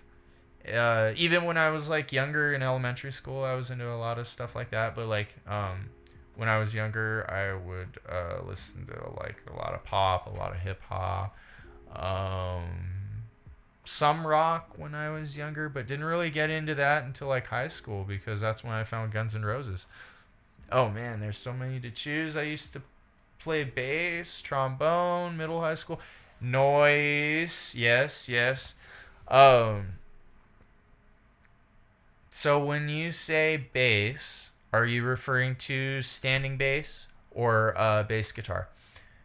And trombone, yeah, see, that's wild.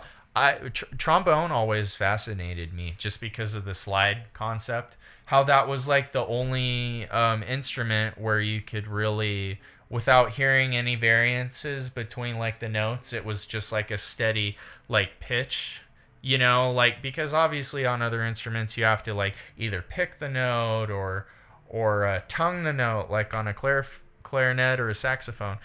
I was listening to Bolt Thrower and Pantera. Dude, yeah! You hit me with Pantera, man? Of course. You gotta hit me with Pantera. Now I know, besides the way people feel about Phil and all that type of stuff, I gotta say, I love Pantera just because, well, I'm a Dime fan. I'm a Dimebag fan. I love Dimebag. That was purely the reason why I always listen to Pantera, just because the guitar riffs were just wild. I gotta hand it to Phil though. Like, he still, factually speaking, he was always a wild singer. His screams were fucking crazy, incredible, and I mean they're half the reason why you see all the death metal and deathcore and stuff like that nowadays anyways. So, I mean, you still have to give credit where credit is due. It's like a trombone with a double-sized bell and 2 valves. What? Why didn't I...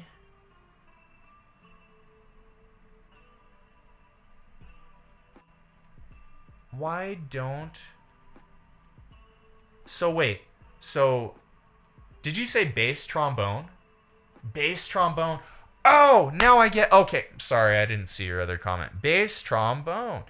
My God, I never saw that. We didn't have a bass trombone in our band section, man. In our brass section and band. That's so crazy. Same. Phil has always had his problems, but that... Yeah, true. I guess it sells, right? It sucks, man. Sometimes it's like, that's kind of the main driver of one group's profitability, is just like the controversy and the all of the drama sometimes that can come about it. But I mean, hey, yeah, he's always had his problems, but yeah, that was a lot of people were appealed to that. And I gotta say though, my friend Drew, our friend Drew, the guitar player, Drew, for Union of None, we had this conversation, and my personal favorite album of that band was like The Great Southern Trendkill. Absolutely love that album. It was just so angry. Everything about it. I think that was just my favorite version of Phil vocally, was in that album. That I think is why that's my favorite album, is just because of the way Phil sang in that album. We had 360 in our high school band. 360? 360? Oh, right, because he played in high school. Sorry. So here's the thing. I stopped band in middle school, right? So I did not go on to high school and do band. I did not go on and play clarinet, and I was not in a band of 360 people. That's crazy. Where are you from, man? I don't even remember. We had I don't know. I'm pretty sure we had 1,200 kids at our high school, but that's insane that you guys had 360 people in your high school band. Played in the Rose Bowl parade and placed 4th nationally? What? Who am I talking to? You're amazing.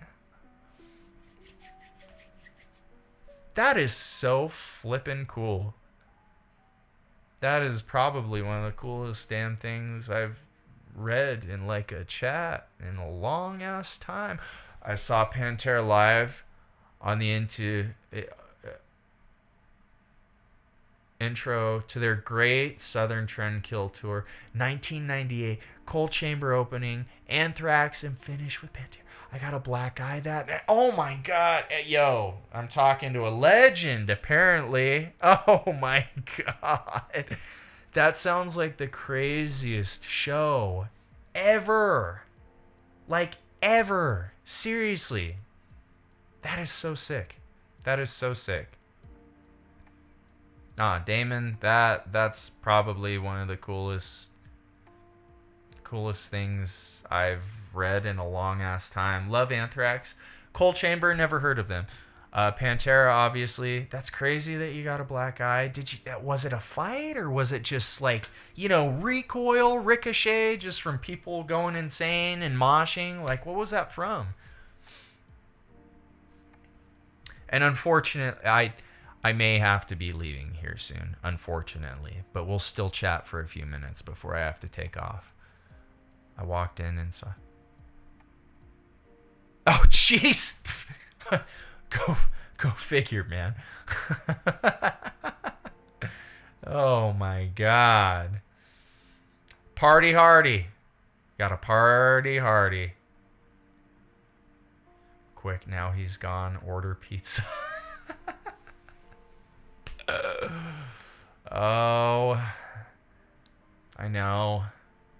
Pizza does sound good. I just had pizza though, and honestly, I haven't been feeling too good today, so maybe pizza isn't the best idea.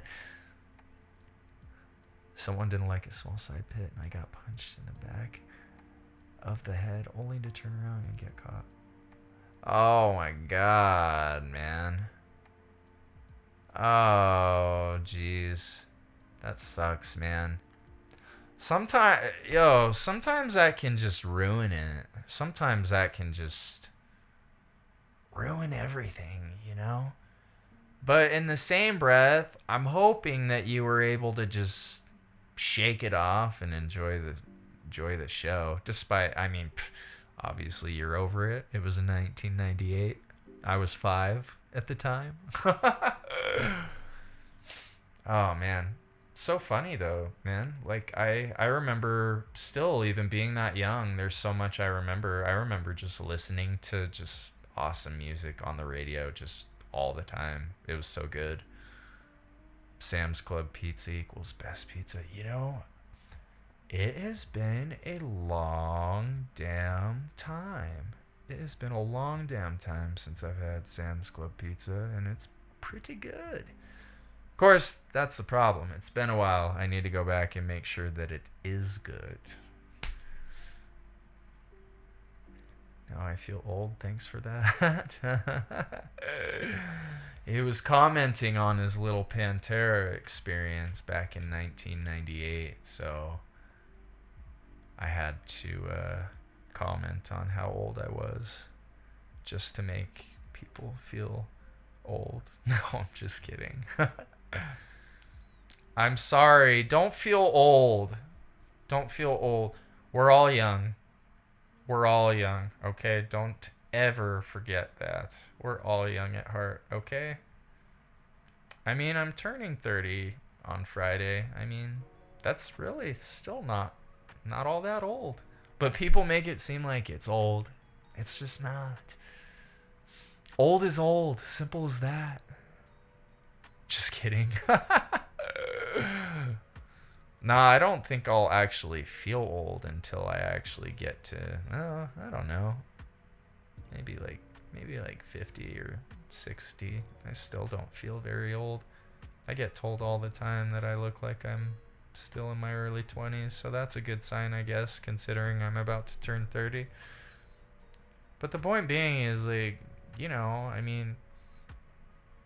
I guess really we shouldn't even feel bad for getting old. It's inevitable, unfortunately, But that's what's that's just how it goes. It was an experience regardless. I had a blast. Hell yes.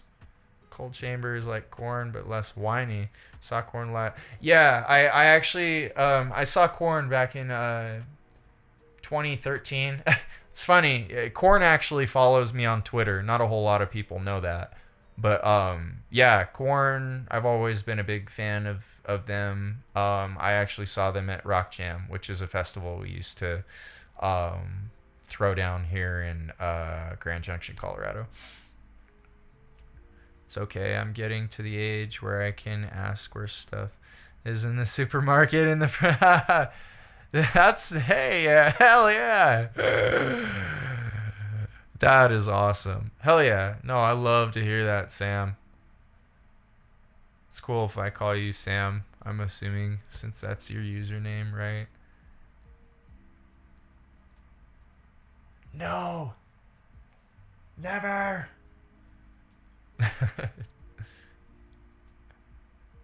I know. I'm just playing. Where are you from, Sam? People call me Sam or Samuel. so we kind of share a name here, right?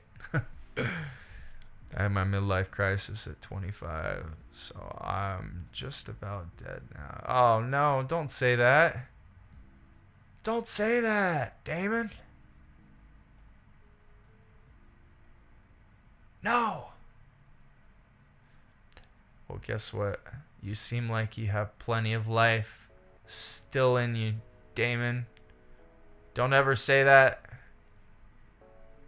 Sam, Melbourne, Australia. Yeah. That's awesome. Hell yeah. Well, good to meet you, Sam. I am Sam or Samuel, whichever you prefer.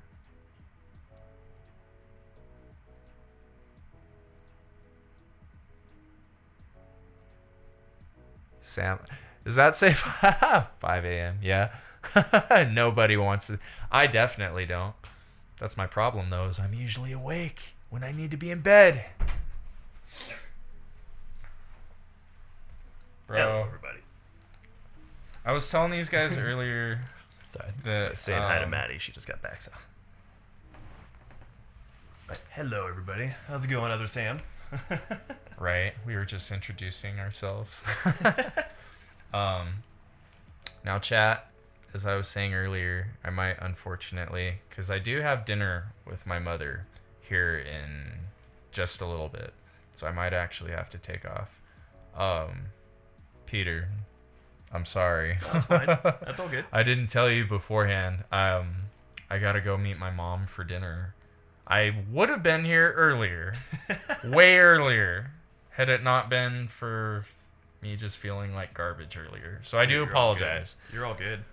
Yeah, Maddie brought home pizza too. So oh, nice, like, cool. Dude. Yeah. We were just talking about Sam's Club pizza. Sam's Club pizza is actually surprisingly it's pretty good. I gotta say. Yeah, I've had it's Sam's pretty Club damn pizza good. in a long time.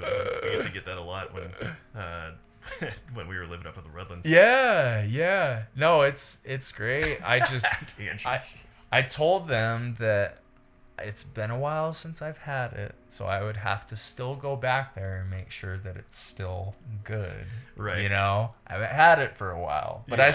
I still have faith that it's good. I still have faith that it's good, though. It is, man. Well, cool. I guess in that case, that actually works out pretty well. That way I can go down and get some food, too. Yeah, bro. Let's, it's up to you, like, how often you want to do this. But I will be your guest anytime you want me on here, well, bro. So that's what we were talking about. Maddie and I were talking about this last week about we were wanting to do Wednesday evening streams. That would be fun. And doing, like, she and I just kind of hang out like this, and then since we were talking like the other day, I was like, oh, cool. Well, you know, because I was initially thinking it would probably be like once every other week or something, but we still haven't really figured out what our schedule is going to be. Yeah. But I was like, hey, well, we can at least give it another trial and see kind of how this pans out. So I'm glad you were able to come down. Of course. We can do something like that in the future. I think that would be sick. This is great. You know, it's been a while since I've streamed. You know, I think the last time I streamed was with my boy, John. Yeah. Maybe you saw us stream like a little bit. We were kind of doing like some gambling stuff online or whatever, you know. So it was fun, but I do enjoy this, so I think it would be cool if we did. And we've got the instruments too, and that's kind of the fun bit too. It's like we can always just hang out and pick up a guitar. We've got Maddie's there and my Takamine. And a Martin. Yeah. Wow. Yeah. And then that's my old Takamine. That's my post-lawsuit Takamine. It's basically a Martin with a different shaped head. Is that right? That's awesome, man. Because that was back in the day. Takamine was manufacturing for Martin. And then they ended up just rebadging some Martins and selling it under their own name. And got in a lot of trouble with Martin. And had to go to court. So the one thing that they did was that they just changed the headstock. That's an old 80s Martin. That's hilarious. With a different headstock. That's hilarious. And I got it from my dad after he passed away. You were telling me that's the one you got after your dad passed. And the peel was still on the pick guard. Oh, is that right? Yeah. Dude. He never really played it at all. Well, it was just sitting in a case forever. That's cool that it ended up in your hands. I love that thing. And it's throaty, man. That thing's good. It's really, really big. They're good, man. They really are good.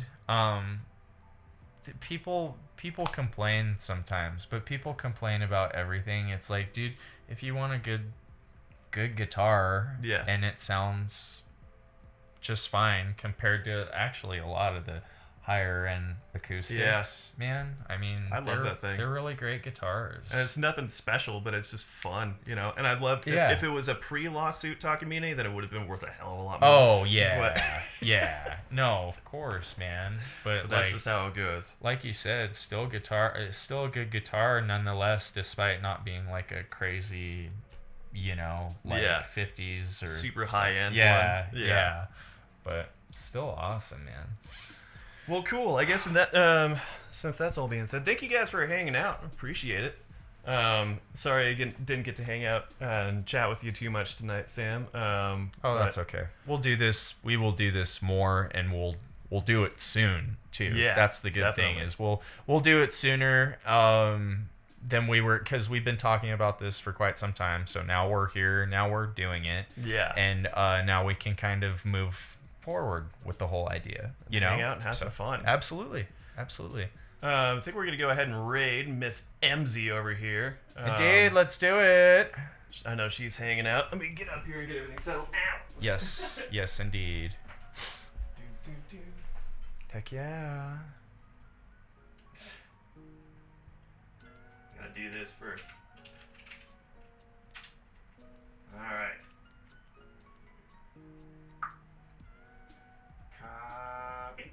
And thank y'all for being so welcoming. Appreciate it very much. I enjoyed being here, and I enjoyed chatting with every single one of you.